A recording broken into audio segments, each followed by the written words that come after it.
So here are our two machines. Here we have the 1892 white vibrating shuttle. I actually went to a site and looked up the serial number, and based on the serial number you can match it to a date range where other people who know the year of their manufacture were able to compile. So I know that this model was made in 1892 based off of the serial number.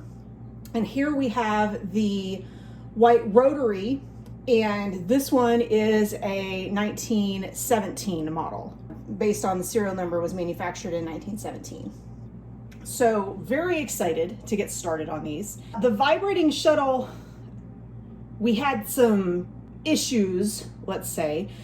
Well, it's not really an issue. So when I went to look at this model and I pulled the cover back, which is really hard to move, and I looked at the shuttle that was inside, I noticed that unlike all of my research, the bobbin that's inside is the correct bobbin for this machine. This is what those bobbins look like. They have a hollow core so that you can slide it down over the pin inside of the shuttle. The only problem is when I looked at the inside of the shuttle, I realized that there is no pin. There is, however, a dimple on the bottom. And that means that this shuttle is actually made for, not for a White, but for a different brand of vibrating shuttle machine. So it could be a Singer or a New Home or any other model, but it's not for a White. The White shuttles, very distinctive. They have a post that comes up through the center. So what I've done is I've gone ahead and ordered the correct shuttle for this machine. And that should be here probably in another week. You can still find parts for these. The shuttle was very difficult to locate. You have to get one that has the post on the inside, and those are harder to find than the others just because the other style without the post and the drop-in bobbin that has they have pins on the outside so that they fit into the dimpled marker on the inside of the shuttle. That was just a much more common thing. That was the Singer standard. So they're just much more plentiful and easy to find. Then you've got this model here, the Rotary. Now this one I bought with that beautiful base that I have that I'll also be refinishing. This one, the machine came without the bobbin. So when I got this one and started to look at it, I realized that it didn't have the bobbin underneath it. I was able to source one. The bobbins look like this. They are a very specific model of bobbin. They have this little attached piece at the top, and it came with an original bobbin, which is great. Another thing I found through my research is that the original bobbins are like a millimeter or two bigger than the reproduction ones. So the bobbins that you can find that are original fit a little bit better. The new bobbins still work. From all the descriptions that I've seen, the new bobbins work. If you don't have any, that will still function.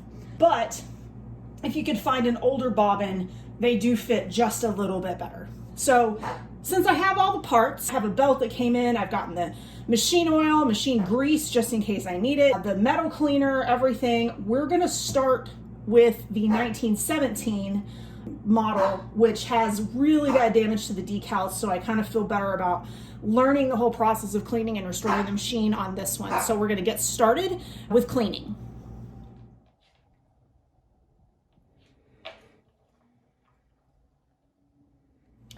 All right, so I spent about the past half hour cleaning her up, maybe 45 minutes. I just used my handy dandy toothbrush most of the time and a little bit of lukewarm water with a little bit of dish soap in it. Didn't want to use anything too harsh, really just wanted to knock all the dirt and the grime off. Used some Q-tips, got in some places, steel wooled her a little bit, so I've got my hand crank down here looking really nice. Took some steel wool to the feed dog plate, took the feed dog plate off, cleaned underneath that, used some steel wool on that, got the gook and the grime there so everything meets up real nice now, and it's looking really good. Watched a quick tutorial on how to thread her so that I could figure out how I actually needed to thread this machine. Got the bobbin in place, and before I go any further in the cleaning, I really just want to make sure that the machine is in working order. If there are more parts that I need to try to locate, or if something's not working that I need to diagnose more, I want to do that before I get too far into the cosmetics of it. I want to make sure that the machine is functional. So I've been cleaning, I got everything put back together, and if I take my handy hand crank here and start her going,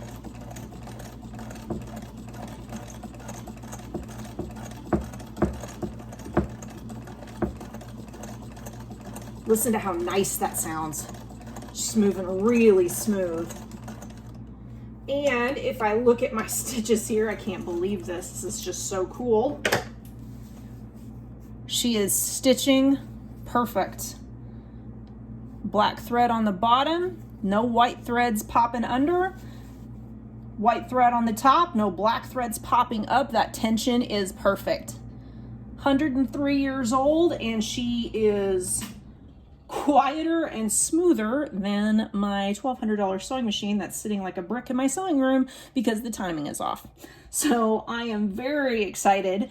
Next step is I'm going to try to get her into the case and set the leather belt for the treadle so that I can test her out with foot power. So that'll be next.